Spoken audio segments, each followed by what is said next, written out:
朗読トロッコ芥川龍之介作トロッコ小田原熱海間に京弁鉄道敷設の工事が始まったのは良平の8つの年だった。良平は毎日村外れへその工事を見物に行った。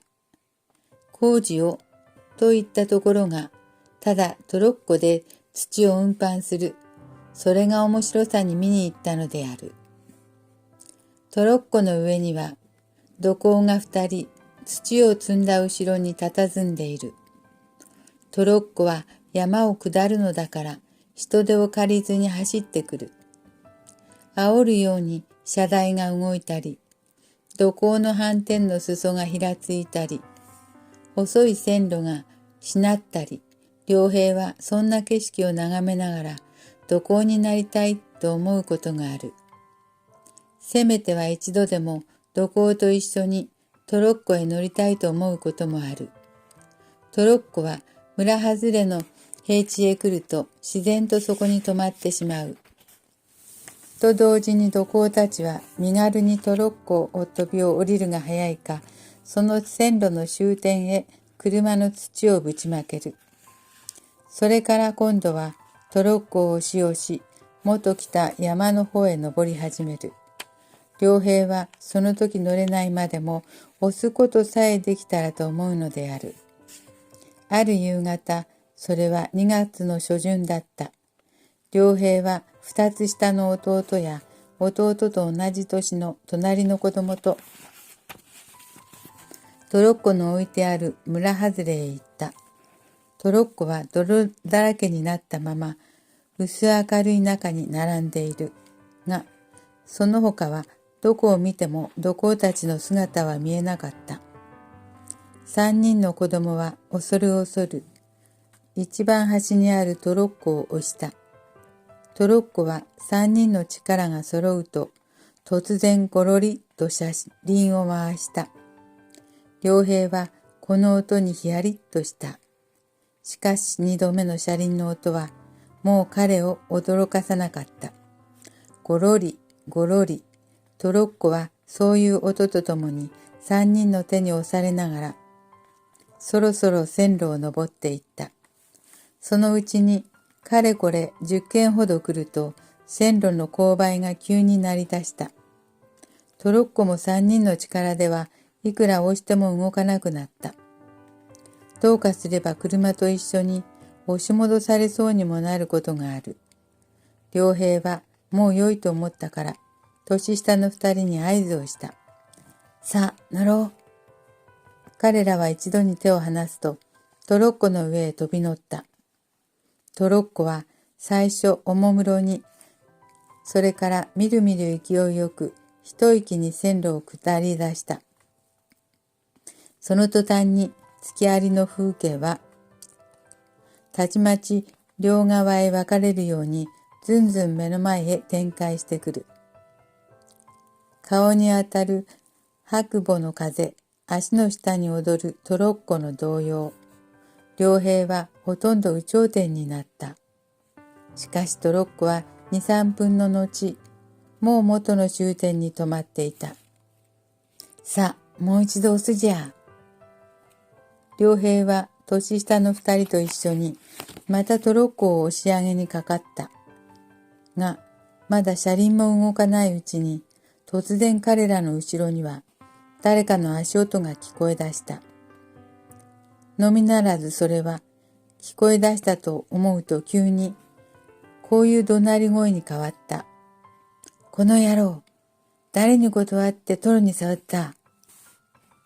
そこには古い印番店に季節外れの麦わら帽をかぶった背の高い土工が佇んでいる。そういう姿が目に入ったとき、良平は年下の2人と一緒にもう5、6軒逃げ出していた。それぎり良平は使いの帰りに人気のない工事場のトロッコを見ても二度と乗ってみようとは思ったことはない。ただその時の土工の姿は今でも良平の頭のどこかにはっきりした記憶を残している。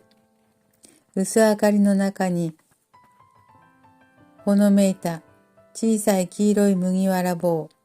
しかしその記憶さえも年ごとに色彩は薄れるらしい。その後10日余り経ったから、良平はまたたった一人、昼過ぎの工事場に佇みながら、トロッコの来るのを眺めていた。すると、土を積んだトロッコの他に、枕木を積んだトロッコが一両、これは本線になるはずの太い線路を登ってきた。このトロッコをしているのは二人とも若い男だった。良平は彼らを見た時からなんだか親しみやすいような気がした。この人たちならば叱られない。彼はそう思いながらトロッコのそばへ駆け入った。おじさん、押してやろうか。そのうちの一人、島のシャツを着ている男は、うつむきにトロッコを押したまま、思った通り心よい返事をした。おう、押してくよ。良平は二人の間に入ると、力いっぱい押し始めた。我はなかなか力があるな。他の一人、耳に巻きタバコを挟んだ男も、こう良平を褒めてくれた。そのうちに線路の勾配はだんだん楽になり始めた。もうさなくてもよい。良平は今にも言われるかと内心気がかりでならなかった。が、若い二人の土工は前よりも腰を起こしたぎり、黙々と車を押し続けていた。良平はとうとうこらえきれずに、おずおずこんなことを尋ねてみた。いつまでも押していていい？いいとも。二人は同時に返事をした。良平は優しい人たちだと思った。5、6丁余り押し続けたら、線路はもう一度急勾配になった。そこには両側のみかん畑に黄色い実がいくつも日を受けている。登り道の方がいい。いつまでも押させてくれるから。良平はそんなことを考えながら全身でトロッコを押すようにした。みかん畑の間を登り詰めると、急に線路は下りになった。島のシャツを着ている男は良平に、やい乗れ、と言った。良平はすぐに飛び乗った。トロッコは三人が乗り移ると同時に、みかん畑の匂いをあぼりながら、一滑りに線路を走り出した。押すよりも乗る方がずっといい。良平は羽織に風をはらませながら、当たり前のことを考えた。行きに押すところが多ければ、帰りにまた乗るところが多い。そうも考えたりした。竹やぶのあるところへ来ると、トロッコは静かに走るのをやめた。三人はまた前のように重いトロッコを押し始めた。竹やぶはいつか雑木林になった。つま先上がりのところどころには赤サビの線路も見えないほど落ち葉の溜まっている場所もあった。その道をやっと登りきったら、今度は高い崖の向こうに広々と薄い寒い海が開けた。と同時に良平の頭には、あまり遠く来すぎたことが急にはっきりと感じられた。三人はまたトロッコへ乗った。車は海を右にしながら雑木の枝の下を走っていった。しかし良平はさっきのように面白い気持ちにはなれなかった。もう帰ってくれればいい。彼はそうも念じてみたが、行くところまで行き着かなければトロッコも彼らも帰れないことはもちろん彼にも分かりきっていた。その次に車の止まったのは、切り崩した山を背負っている藁屋根の茶店の前だった。二人の土工はその店へ入ると、血のみごをぶったかみさんを相手に悠々と茶などを飲み始めた。良平は一人イライラしながらトロッコの周りを回ってた。トロッコには頑丈な車台の板に跳ね返った泥が乾いていた。しばらくの後、茶店を出てき品に巻きタバコを耳に挟んだ男は、その時はもう挟んでいなかったが、トロッコのそばにいる良平に新聞紙に包んだ駄菓子をくれた。良平は冷淡にありがとうと言った。が、すぐに冷淡にしては相手にすまないと思い直して、彼はその冷淡さを取り繕るように包み菓子の一つを口へ入れた。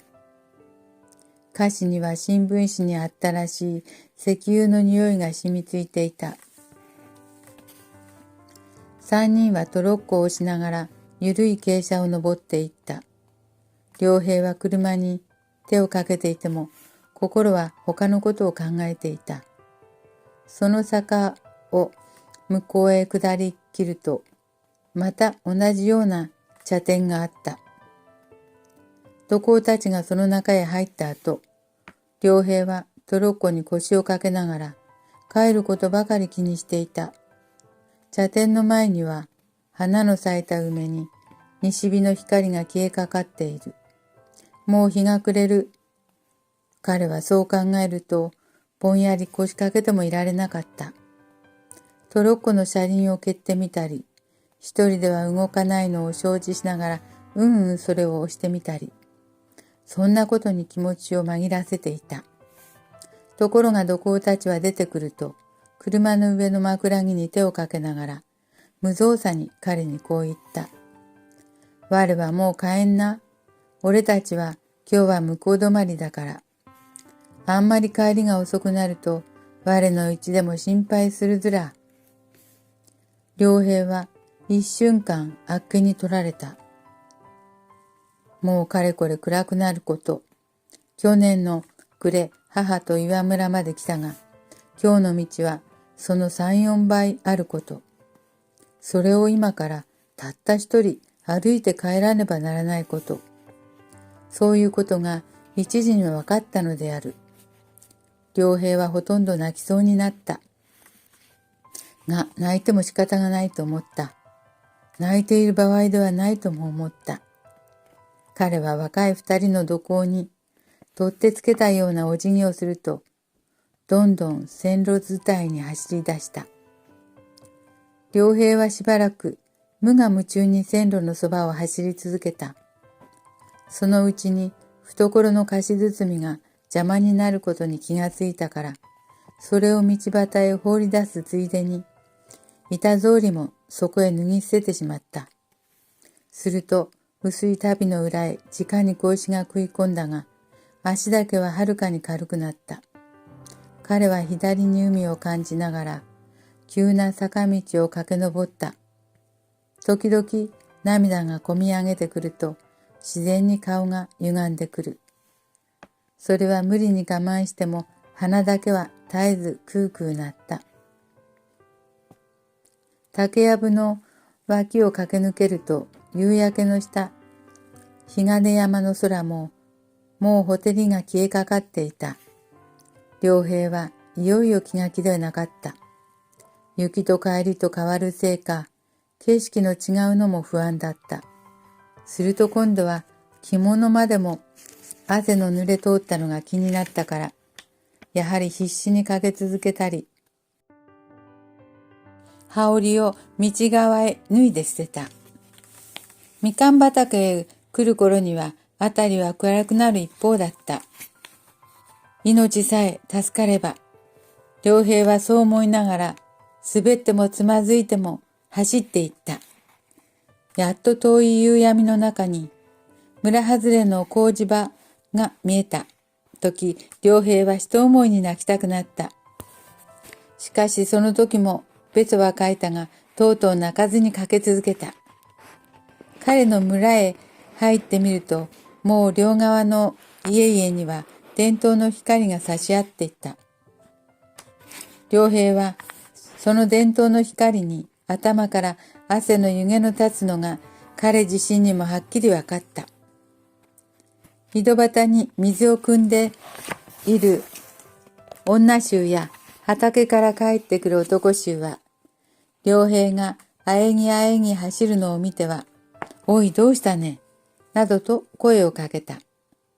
が、彼は無言のまま、雑貨屋だの床屋だの明るい家の前を走り過ぎた。彼の家の門口へ駆け込んだとき、良平はとうとう大声にわーっと泣き出さずにはいられなかった。その泣き声は彼の周りへ一時に父や母を集まらせた。ことに母は何とか言いながら良平の体を抱えるようにした。が、良平は手足をもがきながらすすり上げ泣き続けた。その声があまり激しかったせいか、近所の女衆も3、4人、薄暗いも口へ集まってきた。父母はもちろん、その人たちは口々に彼の泣くわけを尋ねた。しかし彼は何と言われても泣き立てるより他に仕方がなかった。あの遠い道を駆け通してきた今までの心細さを振り返ると、いくら大声に泣き続けても足りない気持ちに迫られながら、良平は26年の年、妻子と一緒に東京へ出てきた。今ではある雑誌社の2階に公正の主筆を握っている。が、彼はどうかすると、全然何の理由もないのに、その時の彼を思い出すことがある。全然何の理由もないのに。人狼に疲れた彼の前には、今でもやはりその時のように、薄暗い藪や坂のある道が、細々と一筋、断続している。